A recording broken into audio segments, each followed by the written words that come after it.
Everywhere you look today, school stuff. Are you getting ready for school year? Perhaps you're a parent buying school supplies and clothing. Perhaps you're a college student looking forward to your curriculum. Let's talk about how you can prepare to have a healthier school year. Hi, I'm Mary Bourne, traditional naturopath, and I love sharing natural remedies with people for better health. In this month of August, I decided to talk about how we can be healthier in the autumn months, where colds and flu abound. And today we're going to talk about some special immune supports. And today with me are my good friends and neighbors, Deb Hi. and Kim. So we're going to share some insight on things that are natural and ways that the whole family can be healthier. Do you get flu shots? Well, there are two ways of looking at health. The medical model is that disease happens out there and it's all like a war zone and ready to attack us, and we have to have medical intervention in order to prepare for this attack. Well, this makes the immune system hyper aware for the particular disease or strain of disease that you get injected. While your body is making antibodies to fight this particular strain, it is too busy to deal with any other viruses or bacteria that you may come in contact with. So I think that preparing the body for a broad spectrum of disease influences is much smarter. And there are many people where the tide is turning and they see that this does make more sense. So if you aren't overwhelming the body with information and simply helping it be the best it can be, I think this just makes sense. So there are a lot of things that we can do to help our bodies be the best they can be, to be strong and effective. So I wrote about echinacea in my Herbal Egram, which is an electronic newsletter I send out each Monday morning, and it's delivered to about 600 subscribers. And if you want to be one of those subscribers, it's free. And all you have to do is email me, Dr. Mary at bornforhealth.com, and say, I would like the free Monday newsletter. So Ultimate Echinacea, excuse me, is a liquid herb. It is in a glycerin base, so it's wonderfully designed for children, for adults who can't swallow capsules. It's wonderful for just about everybody. And we gave it to our children, our grandchildren rather, and it was very, very beneficial. Well, in this particular remedy are 3 echinacea, and I have 2 here. So what I have here is Echinacea purpurea and Echinacea augustifolia. And so the roots of the echinacea plant are what are used in herbal medicine. Now, Ultimate Echinacea, you can get these papers off of my website, bornforhealth.com. Just look under Herb Encyclopedia, and you'll get all of the information on any of the herbs that I talk about. So it's kind of an interesting, echinacea fools the body, and I'm going to talk to you about that. Remember, when you're experiencing symptoms, your body has already been dealing with a virus or bacteria, and it's got to the point where now it says, hey, you got to do something about this. So what does the average person do? They'll take Tylenol, aspirin, they'll cover it up, they'll power on and go through it. If they only took just a little bit of time to say, okay, I recognize I have been not paying attention to you, and now it's time to. So I urge you to check out the amazing information on Ultimate Echinacea. But it's an interesting herb because what it does is it actually tricks the immune system into thinking that there's been a foreign invader, and it starts building antibodies. Now, the beauty of this thing is that it doesn't build one specific H1N1 whatever. It broad spectrum makes antibodies for any virus or bacteria. Now, how wonderful is that? Come on. The medical community needs to get on the bandwagon here.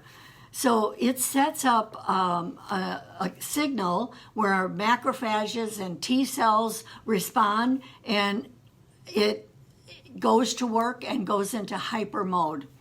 So what I mentioned in my eGram was what you can do is take 10 days out of the month, 10 straight days, and take a dose of Ultimate Echinacea. Get the body hyped up, ready to fight, and then those antibodies can stay in the system for days. And then next month you do it again. But in the meantime, you pay attention to what makes you healthy. So many of my clients will take Silver Shield in the morning to help. And a teaspoon of this is, let me think, that amazing product that my grandchildren and I have been taking starting in mid-August, pretty soon, a teaspoon a day, and we go through May. And it really does help to aid the immune system. Now, this doesn't, like Echinacea puts it into hyper mode and stimulates it. Silver Shield is just there. It's the buddy of the immune system. And it says, I'm here for you. I'm here for you. You know, when do you need me? So it can be very, very beneficial just as an everyday aid. And then you can use the silver gel on your hands, and I rub it on my nose and my mouth, and so that I don't breathe in microbes, it catches it right away, and it can continue killing for 4 hours. It's been researched and patented to protect against microbes for 4 hours. But the beauty of it is it doesn't strip your healthy bacteria from your hands, whereas many of these sanitizing gels actually change the pH of the hands, and you end up with itchy hands or dry hands. And it comes in a variety of sizes. You can get one to stick in your backpack. You can get a family size one. So I find it very, very important. But, viruses, live viruses shed. Now, the CDC doesn't want you to be alarmed, so they play that down. But it is absolutely true. They have proved it in Germany that live viruses shed. You can sneeze it out and it can go 200 feet. So, and they're not sure yet how long this shedding process lasts in the body, but it is definitely a fact. And I know a lot of the information that you read about, Google has put a censor on anything anti-vaccine, and so you will not find it if you Google search. But if you look in Mercola.com or some of the GreenMed info that I've talked about in my posting on my Facebook page, that those are honest, researched information, no covering up by the pharmaceutical industry. The pharmaceutical industry in this country is the strongest industry. It is more wealthy than our entire country. So it is going to determine what you hear in the media, what you read about, what you because that they protect their own. So here's some of the statistics out of Germany. Sinusitis was reported in over 32% of vaccinated children, while the prevalence in unvaccinated children was less than 1%. Sinusitis is often plugging up of the eustachian tube, so it is prevalent in earaches and children having ear infections. And so, it's like, okay, you're going to give somebody something that may happen, but this in 32% will definitely happen. Doesn't make sense. So teachers have complained to me that they hate to see Halloween coming. They dread it because they know these kids are going to be on a sugar high, and they're going to be on that high through the Christmas season. So they have got to get as much information packed into these kids from day one until October 30th, because that's it. The rest of that time is lost. Kids can't think right. They can't make good decisions. They're sick. They pass this sickness on to you. You lose work. It's just a ridiculous thing. This country has such a sugar addiction that we have an epidemic or pandemic, it's worldwide, of diabetes and obesity. So sugar is addictive. And if we can cut down a little bit, instead of that cookie and milk after school, piece of fruit. At least you're going to have some of the fiber in it. It's just stands to reason. And juice and soda pop are just as bad. You might as well be drinking sugar. So you think that juice is healthy, but it is not. It is better to have the fiber with it to slow that insulin response down. So here's another thing. I know that this is probably a sore point with some people, but here's some statistics on when sleep is the right thing, okay? So if you have a child between the ages of 6 and 12 years old, according to the American Academy of Pediatrics, they need between 9 and 12 hours of sleep on a regular basis. 9 is the minimum, and 12 is really good thing. It's in a 24-hour period. So sometimes children will take naps. 6-year-olds still may take a little nap here and there. But the thing is that a 12-year-old isn't going to nap. And they will maybe fall asleep in school because they're sleep deprived. So healing occurs during sleep. So if you want good healing, you have to sleep. So let's talk about adults. So adults, the way they judge sleep is a 90-minute rhythmic cycle. And you have to have 5 of these 90 rhythmic cycles, solid sleep basically, or 6. Now, if you're sick, you should have 6 of these 90-minute rhythmic cycles. And if you wake in between, like 3 or 4 in the morning, and then you come back to bed, you've got to sleep for another 90 minutes to make up for that getting up. So if you go to bed at 10:30 and you sleep solidly and you wake up until 6 a.m., you will get the minimum of 5 of these 90-minute cycles. So I go to bed at 10:30 and I fall asleep within the 15 minutes of normal falling asleep time, but I frequently get up in the middle of the night and then go back to bed, and I wake up at 5:30. So I know I'm sleep deprived. And if you have trouble sleeping at night, there may be sleeping aids. You can take lavender oil and put it on a tissue, and put that tissue in between your pillowcase and your pillow, and that will help you fall asleep. You can take melatonin.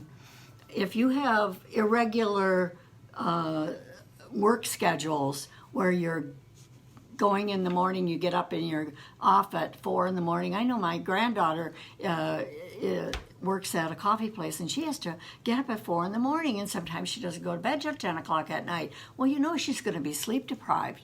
But if you're trying to switch, and then you start your day at your work at noon and you go till midnight, well, you've got to melatonin helps you adjust to that type of a schedule. Now, if you've got that chatter going on and you're falling asleep and you're going, and a half hour's gone by, passion flower just shuts that chatter off and allows you to go to sleep. There are lots of things you can do. I pray. You know, some people will count. Some people will just do a gratitude list. You know, they're going through the day, and I'm grateful for this and grateful for that. But do something that helps you to fall asleep within the 15 minutes that will allow you the best sleep ever.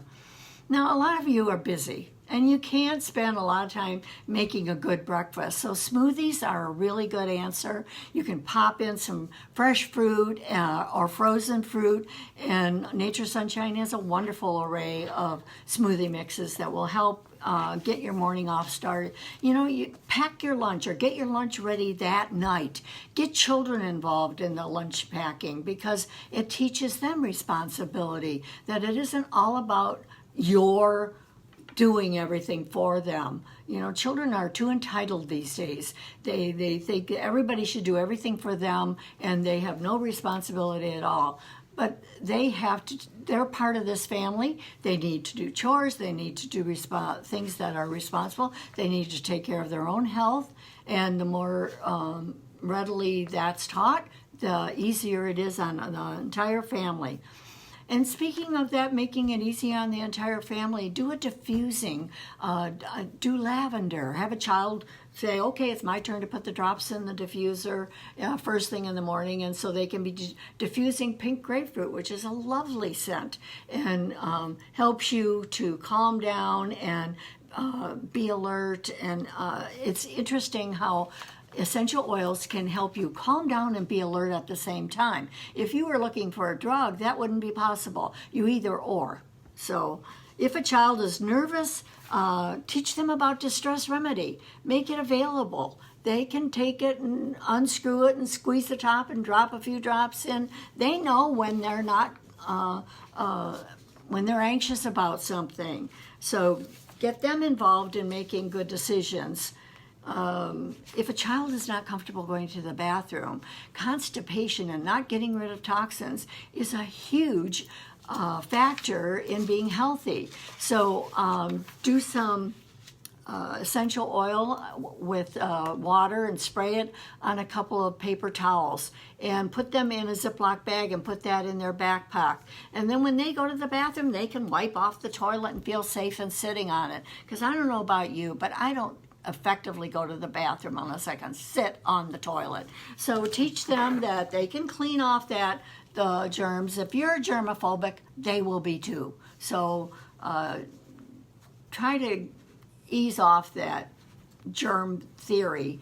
I think of the medical community like this gem, okay? So the medical community feels like there's one solution for, for your problems. You know, there's a vaccine, there's a drug, there's whatever, surgery. I feel that there's a broad spectrum. You have a condition or several conditions. There's a broad array of things that you can do. Sleep better, eat better, get exercise, drink water. So there are a multitude of things. You know your weak spot. If you want to get in there and do something that improves your health, get a checklist and think about how things are going for you, sleep-wise, water-wise, or whatever, and make an effort to change that. Screen times. Oh my goodness, the children nowadays are just so involved. Screen times, they're right here in the whole. Make it a treat. This is a reward. and it shouldn't be standard practice, and there should be no screens at the table. Try to have more family dinners, because that's when you communicate with each other and you learn how their day is going, and you can keep up with things. Don't be so busy with sports and activities that you lose sight of that family experience. Be involved in the family and then choose the sports. I know parents drive themselves nuts with all of the things that they get their children involved in. And yes, it's important to keep children busy, but for heaven's sakes, don't be so crazy about things. There's always going to be stress, and keeping calm and taking deep breaths. Teach your children to take deep breaths. When you are anxious about things, it shuts off the ability to think and make good choices. So if you could just stop,